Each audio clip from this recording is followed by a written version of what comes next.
Hello, my friends. It's a little after 2 o'clock. Good afternoon, and welcome to a chat with a pastor. That's me. I'm the pastor, and because of this format, I'll be doing most of the chatting, which I think is sort of a pattern that we've gotten used to. But in my chat, I've always asked the question, how are you doing? How are you doing? Easter's come and gone. In fact, to me, it feels like it just raced right on by. Usually there's a lull after Easter, low Sunday, if you will, or a feeling of lowness. It's what usually comes after the height of a big festival, and then you clean up and you put things away, and then there's a kind of a, I don't know, there's a valley. I don't feel the Easter lull because Easter didn't have that sense for me of y'all come and we're all together and we're going to just, I don't know, psych each other up is not a very spiritual word, but it wasn't there. I loved Easter. I loved the experience. I had more time with my family because of the virtual possibilities, and I did spend 3 days with my dad on the anniversary of my mother's death, which was also beautiful. It was quite meaningful to have the time and space to be there to do that. And I've been having some ongoing conversations with some of you about some of the things that I shared, some of the concepts, discoveries that I made even during the preaching cycle for Easter. Talked about them a little bit yesterday. And now, to me, we enter into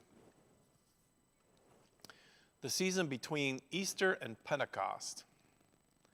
We kind of live out in a way of trying to make sure that we got it all. Did we get it all? Did we get what the evangelists and the writers were telling us about the event of the resurrection? I'm getting a beep from the camera, so I need to check it out.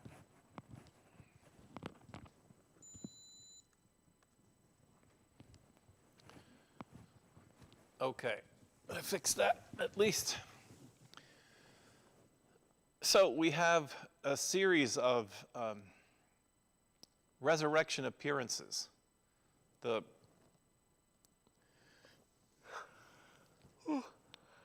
There it is, 2:10. The Gospels tell the story of the resurrection through a series of vignettes, if you will, of experiences, of appearances. The appearance to Mary in the garden, where she thought he was the gardener. Where have you laid my Lord? She took him for the gardener.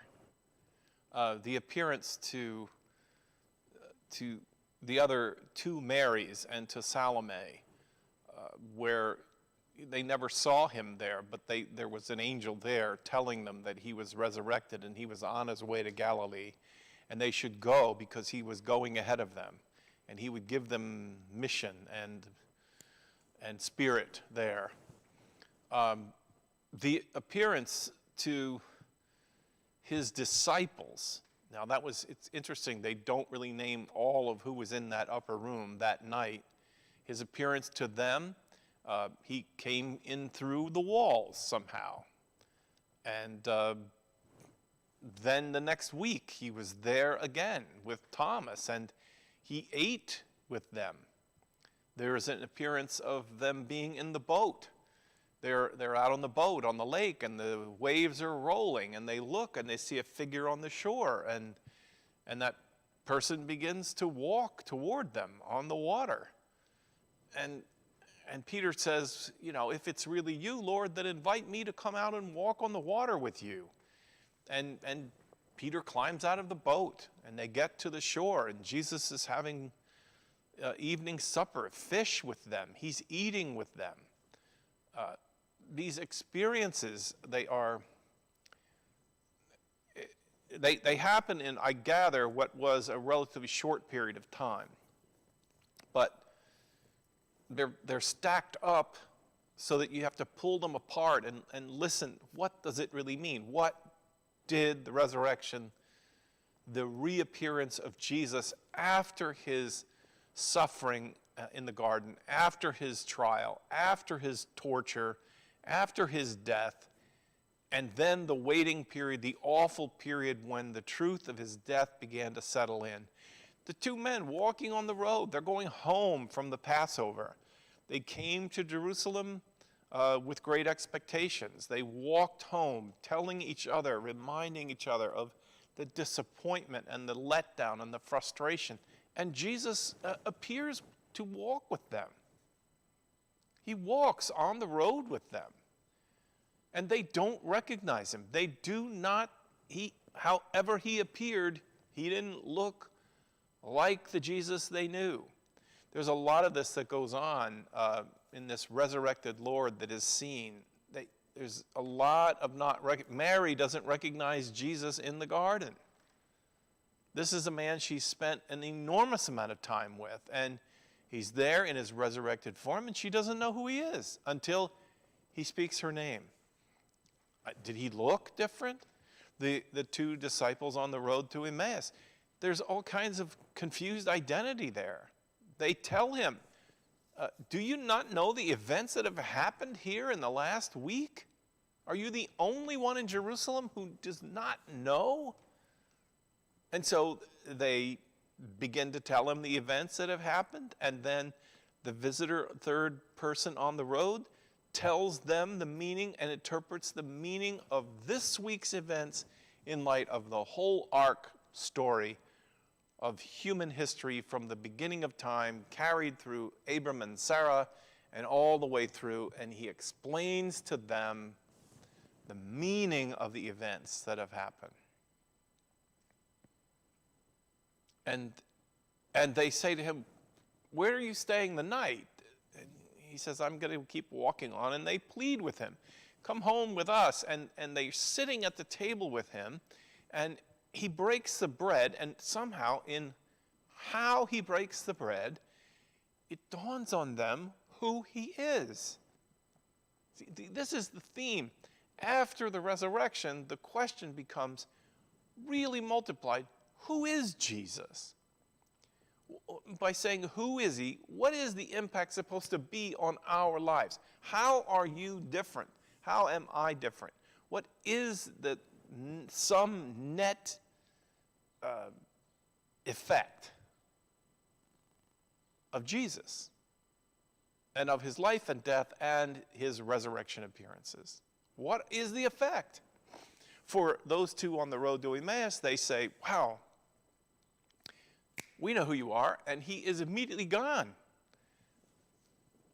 In the moment that they recognize him, he's no longer there.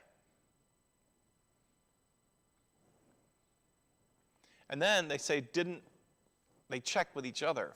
Did you feel that? And what? Yeah, I felt it too. What was it? What did we feel? And they describe that when he was talking to them, their hearts were burning within them. There's so much to unpack about the meaning of the resurrection. And I'm going to continue to say this.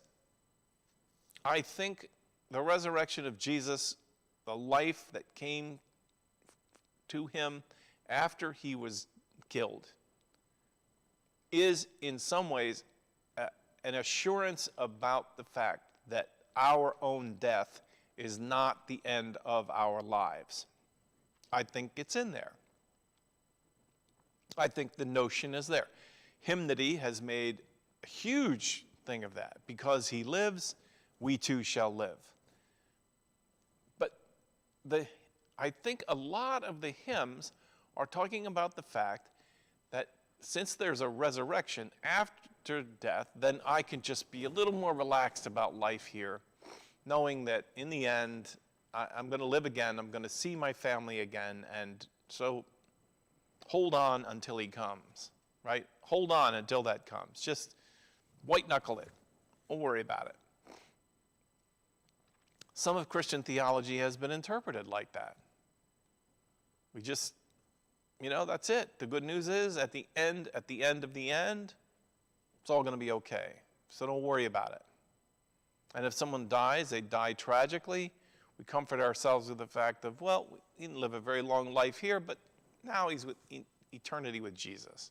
And I believe all of that, but I think that is a smaller notion in the resurrection theology. I think the resurrection theology is more in the accounts that Jesus, he's gathered with his disciples, and then he says, look, I have to leave now. I'm going to leave, and I'll leave. I'll be back again, but I'm going to leave. And Thomas there says, where are you going? And he says, you know where I'm going. I'm going off to be with God, and all the rest of that. And then they ask the question. They say, when will the events of the life-changing events of the reign of God, when will God come and finally rule the world? And I think Jesus gives the implications of Easter. He says it's none of your business when that's going to happen. Get to work. Get to work. The power of the resurrection is to empower us for living a life of faith now, and all that means. What does it mean to live the law of God, to live the way God wants us to? What doesn't it mean? What's implied in the resurrection? Now I am victorious. Does that mean if I believe in the resurrection of Jesus, everything in my life is going to go well? No, it does not. So does it have no effect? Is it just, well, I've got assurance, I have life insurance for after I die? Fire insurance, some have called it? No.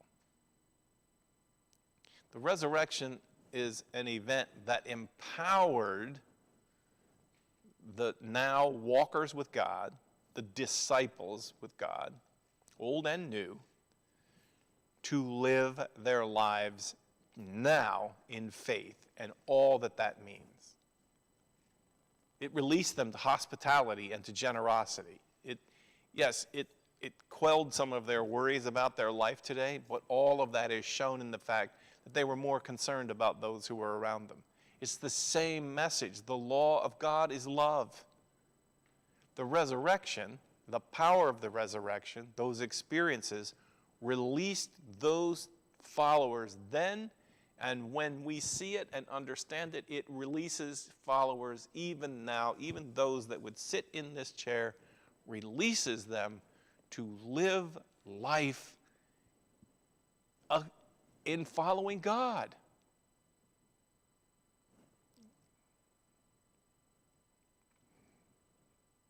That's the season of Easter. That's what we're going to explore together. What difference does it make? Really? What difference is it supposed to make? That in history, 2021 some odd years, give or take 10 years, Jesus died on the cross and then was raised again and gave a vision of life beyond life and gave lessons for life before death.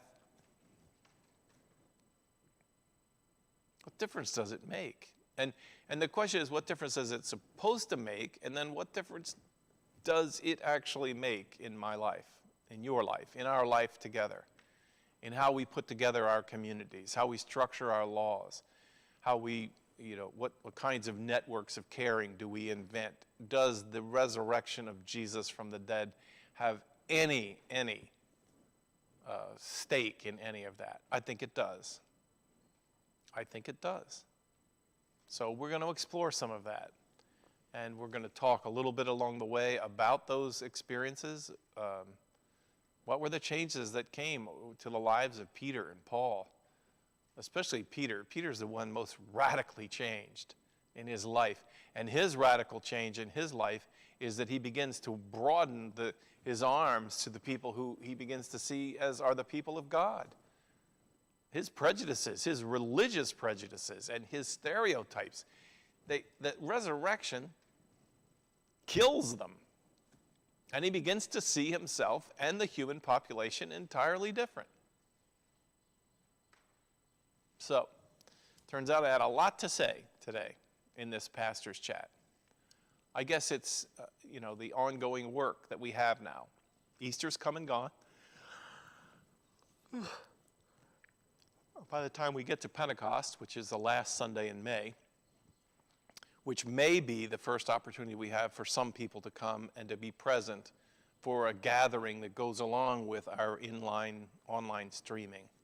To see how that works, we still have some very serious concerns about creating a safe environment and not just simply becoming foolish after all this time of sacrifice. But we'll see. We'll be guided by what's happening. And in the meantime, I will continue these chats. I look forward to thinking about you in this way, and the exchanges that we do have, limited though they are, I know you're there. And I'm glad you're there. And I'm glad that you have some sense that God is with you there, and that God has ultimately got God's arms around this in ways that we can trust. So be free to be a blessing, my friends, and be free to absorb the blessings of God in your life. I'll talk to you tomorrow. Bye now.